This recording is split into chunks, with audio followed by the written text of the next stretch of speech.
E todo aquele que olhava para a serpente era curado e era liberto e não morreria. Hoje nós olhamos para a cruz de Cristo e nós temos perdão dos nossos pecados. Se nós o confessarmos a Ele, nós nos arrependermos e nós nos voltarmos para a cruz de Cristo, nós alcançamos perdão todos os dias pelas nossas falhas, pelos nossos erros, pelas nossas muitas transgressões.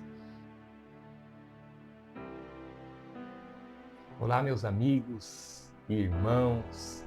Depois de um tempo aqui sem gravar vídeos, eu estou aqui de volta para trazer algumas reflexões, as quais Deus tem colocado no meu coração. Todos os dias pela manhã, eu tenho procurado fazer um devocional na minha oração, na minha busca pela presença de Deus, pela comunhão com Deus. Eu tenho todos os dias feito a leitura de um texto bíblico e feito uma reflexão a respeito desse texto. E eu queria compartilhar com vocês algumas dessas reflexões. E vou começar hoje com a que o Senhor colocou no meu coração no dia de ontem, que está no Evangelho segundo Marcos, o Evangelho de Jesus Cristo, segundo Marcos, no capítulo 15, do verso 33 ao verso 39, que trata da crucificação do nosso Senhor Jesus. O texto diz assim, capítulo 15 de Marcos, a partir do verso 33. E chegada a hora sexta, houve trevas sobre toda a terra até a hora nona. E à hora nona, Jesus exclamou com grande voz, dizendo, Eloi, Eloi, lama sabactani. Isso traduzido é, Deus meu, por que me desamparaste? E alguns dos que ali estavam, ouvindo isto, diziam, eis que chama por Elias. E um deles correu a embeber uma esponja em vinagre e, pondo-a numa cana, deu-lhe a beber, dizendo, deixai, vejamos se virá Elias tirá-lo. E Jesus, dando um grande brado, expirou. E o véu do templo se rasgou em dois, de alto a baixo. E o centurião que estava defronte dele, vendo que assim, clamando, expirava, disse, verdadeiramente, este homem era o Filho de Deus. Essa passagem, Deus colocou no meu coração no dia de ontem, na minha oração pela manhã, e eu queria compartilhar algumas reflexões com vocês a respeito desta passagem e daquilo que Deus colocou no meu coração.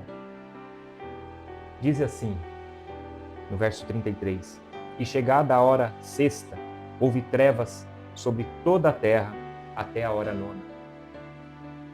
Sabemos que as horas aqui são um pouco diferentes do nosso relógio atual. A hora sexta representa meio-dia e a hora nona, às 3 horas da tarde. Então, desde o meio-dia até às 3 da tarde, houve trevas sobre toda a terra. E o que isso representa para nós hoje, que Deus colocou no meu coração, este mundo que nós vivemos, vive este momento, essas 3 horas em que houve trevas, naquele momento em que Jesus estava pendurado naquela cruz romana, hoje representa para nós as trevas que o mundo vive. Existiu um período no passado, na Idade Média, em que se chamou a Idade das Trevas, mas acho que nada se compara ao que nós estamos vivendo nos dias de hoje. Diz a palavra, na primeira epístola de João, no capítulo 5, no verso 19, que o mundo jaz no maligno. O mundo está sob o poder influenciador do nosso adversário, do adversário das nossas almas. Ele tem espalhado os seus pensamentos, as suas ideologias, as crenças, as ideologias que surgiram no mundo em que nós vivemos, os ideais progressistas de um mundo melhor através da instituição de direitos, através da iluminação da mente humana, da busca por conhecimento. É verdade, em certa parte de certa forma, é bom a gente buscar iluminação e conhecimento, mas todo conhecimento que não provém do alto é terreno e diabólico, diz a palavra de Deus. Então nós vivemos sobre um mundo de trevas. Estamos vivendo a hora mais escura da humanidade.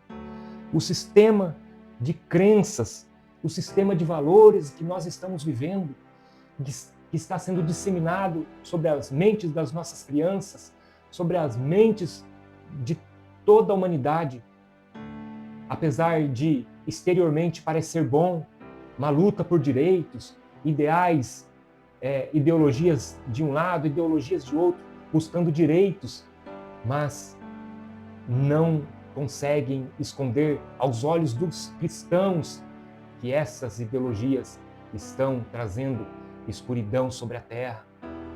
Aparência de luz, aparência de paz, aparência de prosperidade, de progresso, mas o mundo vive um momento de trevas como nunca houve na história e precisamos estar apercebidos a esse respeito. Precisamos reconhecer esses sinais que estão claros, estão evidentes aí no mundo. E se nós não percebermos, nós seremos enganados pelo nosso adversário. O verso 34 diz assim: e a hora nona, que seria às 3 da tarde, e a hora nona Jesus exclamou com grande voz, dizendo: Eloi, Eloi, lama sabachthani. Isso traduzido é: Deus meu, por que me desamparaste? E o Senhor Jesus, neste momento, ele estava trazendo à memória daqueles judeus, daquelas pessoas que ali estavam.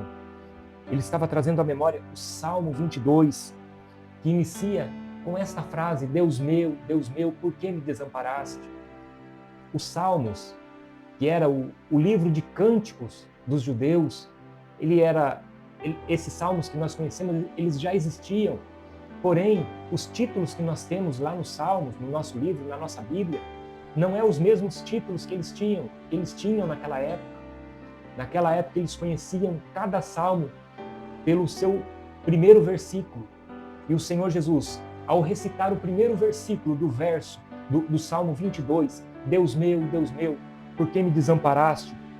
Ele estava trazendo a memória, ele estava expondo ali aqueles judeus que havia sido profetizado aquele momento, aquela dor que ele estava sofrendo, aquele desprezo, as suas vestes sendo repartidas, os cravos em suas mãos, todo o seu sofrimento naquela cruz para o pagamento dos nossos pecados, foi profetizado no Salmo 22.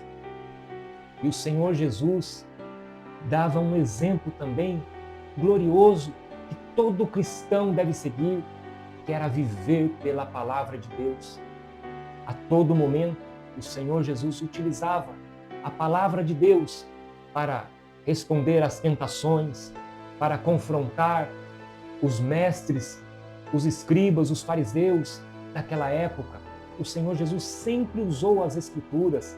Quando foi tentado no deserto, ele disse para o tentador: nem só de pão viverá o homem, mas de toda a palavra que sai da boca de Deus. E até o último momento da sua vida, pendurado naquela cruz romana, debaixo de maldição, ele ainda lembrava das palavras proféticas escritas no Salmo 22, Deus meu, por que me desamparaste?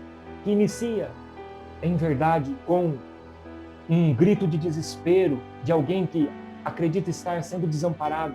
Mas se lermos o Salmo 22, vamos verificar que, ao término do Salmo, o salmista confessa que a sua confiança está em Deus e o seu socorro está no Deus Criador do céu e da terra.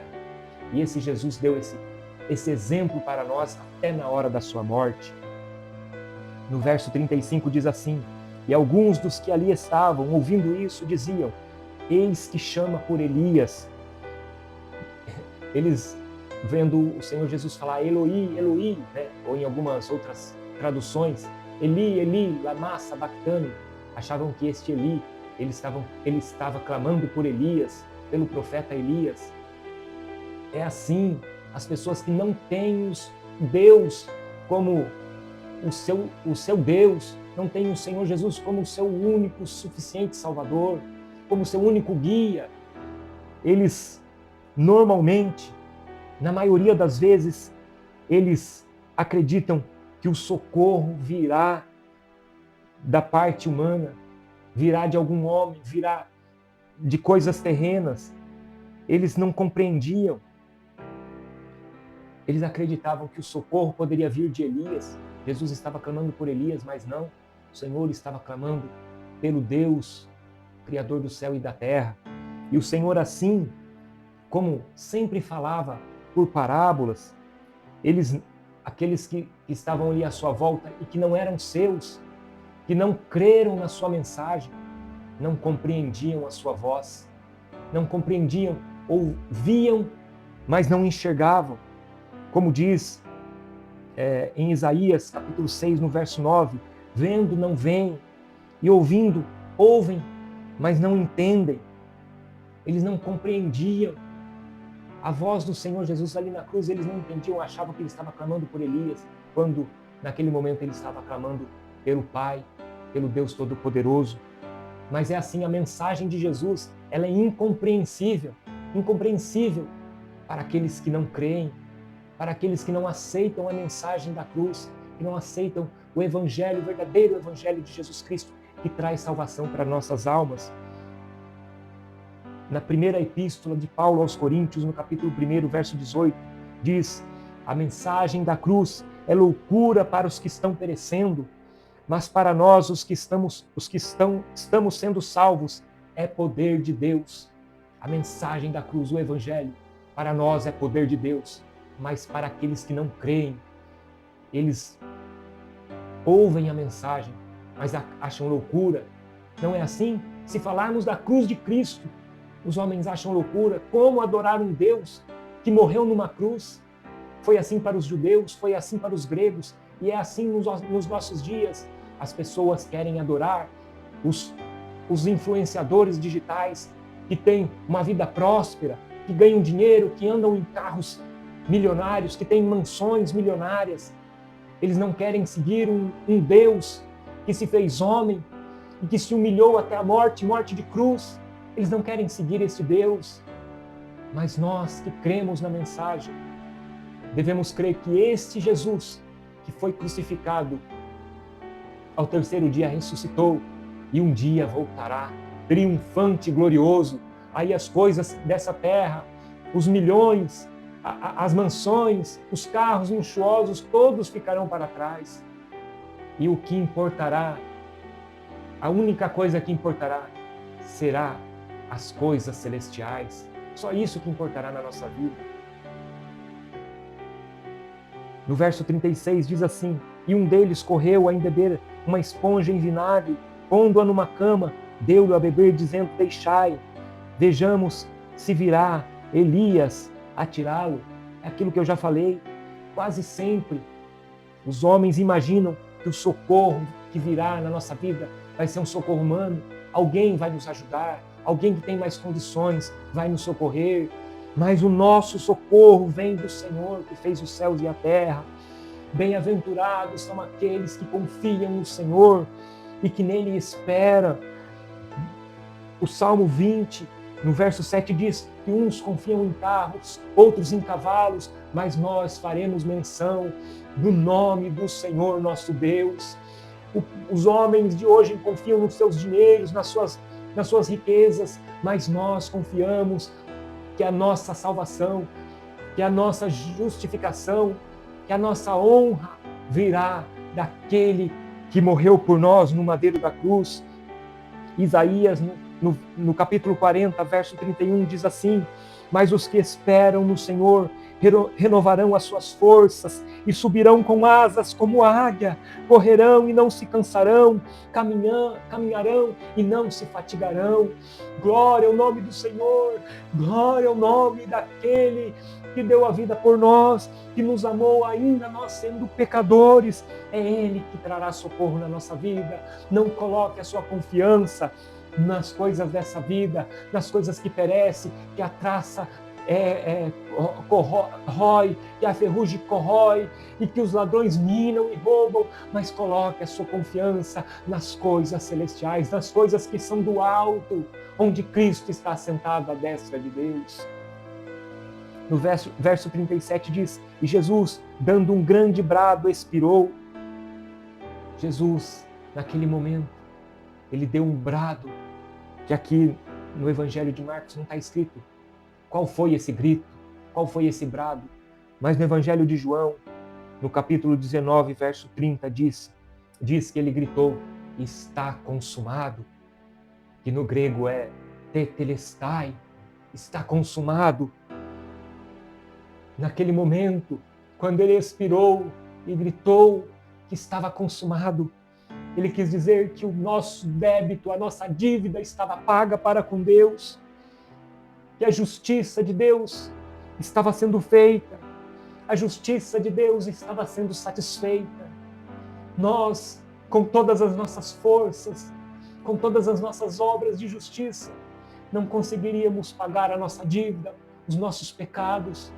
Mas naquele momento, quando Jesus expirou, quando nosso Senhor deu o seu último brado de vitória na cruz, dizendo, está consumado, tudo o que precisava ser feito, ele disse, eu fiz nessa cruz por amor da tua alma.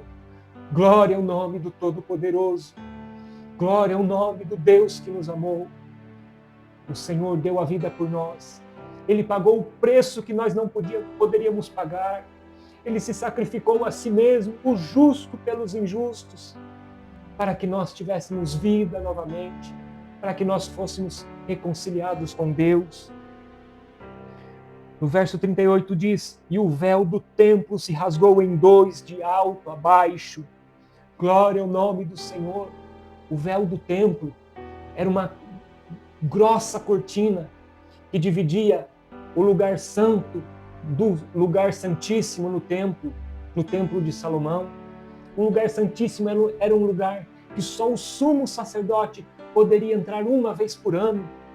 E ainda assim, sabia que o sumo sacerdote tinha que entrar com uma corda amarrada na sua perna, em uma das suas pernas, porque se ele morresse lá dentro, ninguém poderia entrar lá para tirá-lo de lá. Ele tinha que ser puxado pela corda. Somente o sumo sacerdote, uma vez por ano, poderia entrar no lugar da presença de Deus. Mas quando Cristo morreu naquela cruz, o véu do templo se rasgou, dizendo que agora nós tínhamos direito de entrar no lugar santo de Deus, no lugar santíssimo, no lugar da presença de Deus, onde nós não tínhamos direito, porque éramos pecadores. Mas o Senhor, quando morreu, derramou o seu sangue naquela cruz. Ele lavou nossos pecados, nos tornou justo e nos reconciliou com Deus, dando-nos o direito de entrarmos novamente na presença de Deus. Glória ao nome do Senhor.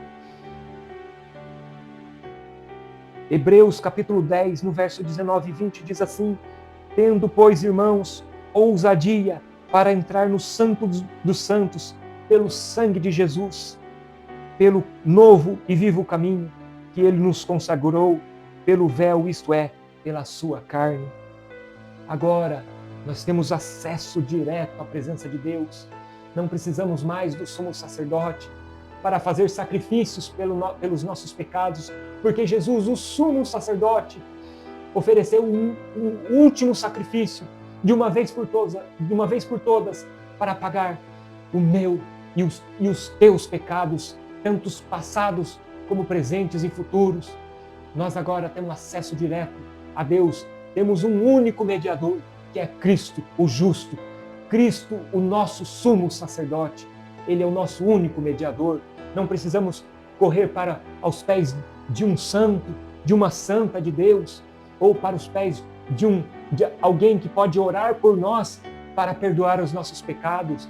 Nós não precisamos correr para o pé do sumo sacerdote, para os pés do nosso líder religioso, nosso pastor, o presbítero, o ancião da igreja. Não! Nós corremos aos pés de Jesus e olhamos para a cruz de Cristo. E quando nós olhamos, acontece um milagre todos os dias na nossa vida. Como naqueles dias lá no deserto, ao serem picados por aquela praga, né, de serpentes, Moisés levantou a serpente no madeiro e todo aquele que olhava para a serpente era curado e era liberto e não morreria. Hoje nós olhamos para a cruz de Cristo e nós temos perdão dos nossos pecados. Se nós o confessarmos a Ele, nós nos arrependermos e nós nos voltarmos para a cruz de Cristo, nós alcançamos perdão todos os dias pelas nossas falhas, pelos nossos erros, pelas nossas muitas transgressões. E Ele, todos os dias, nos justifica novamente. Aleluia! E nós temos acesso ao lugar santíssimo de Deus. Nós podemos tocar nas orlas das vestes do Senhor e recebermos virtude e perdão e bênçãos espirituais na nossa vida. Glória ao nome do Senhor. Verso 39. E o centurião que estava de frente dele, vendo que assim clamando expirava, disse: verdadeiramente este homem era o Filho de Deus. O centurião ali vendo os sinais, as trevas sobre a terra, a profecia do Salmo 22 se cumprindo naquele homem que estava pregado naquela cruz, sem ter feito mal algum. Aleluia! Os sepulcros sendo abertos, como diz em outro evangelho, e muitos dos santos que haviam morrido ressuscitaram e foram recebidos em suas casas. Aquele centurião vendo os sinais dos tempos, naquele momento, ele creu que aquele homem era o verdadeiro Filho de Deus. E você que está ouvindo essa mensagem, você crê nos sinais que estão aparecendo no mundo nos dias de hoje? O mundo está em trevas, os valores estão distorcidos, o justo já não é mais justo, aquilo que era moral já não é mais, aquilo que era bom já é reputado por mal, os maus prevalecem, os ímpios prosperam e o justo tem que abaixar sua cabeça e engolir seco e aceitar, e ainda tem que amar e perdoar. Bendito seja o nome santo do Senhor, os sinais estão aí e você consegue enxergar, você reconhece esses sinais. A escuridão que assola este mundo, você consegue perceber que o mundo está sobre densas trevas, ou os seus olhos não conseguem enxergar isso? Você acha que o progressismo, que a luta por direitos sociais, que na verdade são bons, a justiça é boa, devemos lutar por justiça, mas você acha que essa justiça terrena vai resolver os problemas da humanidade? Você acredita que os ideais que estão aí, as ideologias que estão sendo disseminadas nas universidades, que estão sendo disseminadas muitas vezes até dentro da igreja, você acredita, você consegue enxergar que o mundo está vivendo densas trevas? A direção que esse mundo está tomando, o sistema de valores, as ideologias que estão dominando este mundo, estão levando nós para que lugar? Você acredita que o mundo está melhorando com as ideologias que estão aí, que estão sendo colocadas em prática? Os políticos, a política, você acha que está melhorando alguma coisa? Bendito seja o nome santo do Senhor. O Senhor te chama para crer como aquele centurião, para olhar para a cruz de Cristo e crer que aquele homem, aquele nazareno, aquele pobre carpinteiro que foi pregado naquela cruz, mas que ao terceiro dia ressuscitou, e existem provas incontestáveis disso. Ninguém consegue provar o contrário, que Cristo não ressuscitou, porque muitos santos daqueles dias entregaram as suas vidas à morte por aquilo que eles acreditavam. Se fosse tudo mentira, se o Senhor Jesus não tivesse ressuscitado, você acha que alguém teria se entregado para morrer numa arena romana, para ser pendurado numa cruz de cabeça para baixo, para ser morto ao fio da espada? e feliz da vida e glorificando a Deus porque estava sendo achado digno de morrer pelo nome do Senhor Jesus. Há provas incontestáveis de que o Senhor Jesus morreu e de que o Senhor Jesus ressuscitou. Você consegue crer nisso? Você consegue entender que nada e nem ninguém poderia fazer algo para nos reconciliar com Deus e pagar os nossos pecados, as nossas maldades, as nossas transgressões, mas aquele justo que morreu na cruz, ele sim pagou de uma vez por todas o preço pelos nossos pecados e hoje nós temos o direito de ser chamados filhos de Deus, porque cremos na sua obra. E nós temos, e aquele que crê tem a possibilidade de se reconciliar novamente com Deus. Nós andávamos afastados de Deus, andávamos perdidos como ovelhas que não têm pastor, mas hoje nós tivemos um encontro com o pastor das nossas almas e o Senhor te convida, se você ainda não teve esse encontro, creia na mensagem do Evangelho e o Senhor Jesus, Ele te reconciliará com Deus, você terá direito novamente de ser chamado filho de Deus, porque se você não se reconciliou com Deus, você ainda não pode ser chamado filho de Deus. Essa é a verdade que está escrito nas Escrituras. E o Senhor te chama para essa reconciliação urgentemente. Não deixe para depois. O Senhor quer que você se reconcilie com Ele agora. É para já, é para hoje, não é para amanhã. Porque diz a palavra que o mundo passará e a sua maldade e a sua concupiscência, mas aquele que faz a vontade de Deus, aquele que faz a vontade do Senhor, permanecerá para sempre. Hoje o Senhor faz um convite para você. Se você ainda não fez um concerto com o Senhor, reconcilia-te com Deus, porque nós somos pecadores. Diz a palavra em Romanos, se não me falha a memória, capítulo 3, no verso 23, se não me falha a memória, todos pecaram e fomos destituídos da glória de Deus. Mas o Senhor quer que você se reconcilie com Ele e seja novamente chamado filho de Deus. Essa é a mensagem que o Senhor quis que eu compartilhasse com você. Foi uma mensagem longa, mas eu espero que você tenha chegado até aqui. Eu oro para que Deus faça um concerto contigo, se é que Ele já não fez ainda. E se Ele fez um concerto contigo, eu oro para que Deus renove as suas forças e para que você esteja firme diante de Deus. Olhe para a cruz de Cristo. Ele tem poder para perdoar o meu e o teu pecado, para te fazer justo, para me fazer justo diante de Deus. Só assim nós alcançaremos a santidade nessa terra, porque sem a santidade ninguém verá o Senhor. Essa é a mensagem que o Senhor quis que eu compartilhasse com você. Eu espero que você possa ter sentido essa mensagem tocar o teu coração. Compartilhe essa mensagem com alguém. Comente aí, coloque aí nos comentários, deixe uma mensagem e curta este vídeo para que ele alcance mais pessoas, alcance mais vidas, como ele alcançou a tua vida. É aquilo que eu desejo em nome de Jesus. Que Deus abençoe a sua vida.